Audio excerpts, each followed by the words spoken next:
大家好，今次嘅影片咧會講2021年嘅 DSE 試題卷2嘅第44題。咁題目係關於標準分嘅。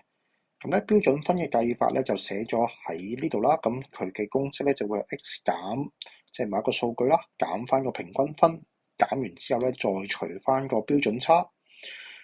跟住咧我哋要睇一睇題目。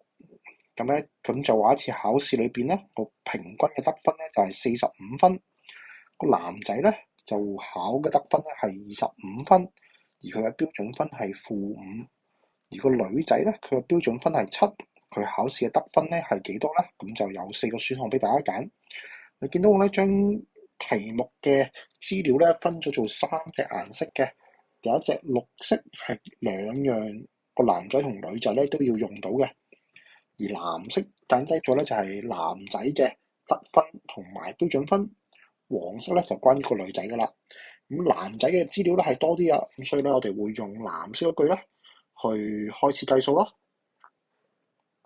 咁咧因為題目係關於標準分嘅，我哋已經有平均數同埋嗰個男仔嘅得分，咁所以我哋未知道咧其實係個標準分，sorry標準差，咁所以咧我哋用色碼啦去代表個標準差。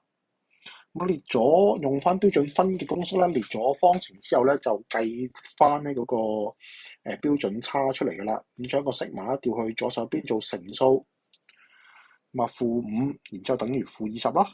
咁然之後將-5咧調翻個右手邊做除數咧，我哋得到呢個標準差咧，其實係4嚟嘅。咁當我哋有標準差嘅時候咧，其實跟住就用翻同一條公式啦。咁今次咧係計女仔嘅標準分同埋佢嘅得分啦。因為女仔嘅標準分係7，咁所以咧我將個 G 咧當係女仔嘅分數啦。然之後減翻平均分，除翻個標準差係4。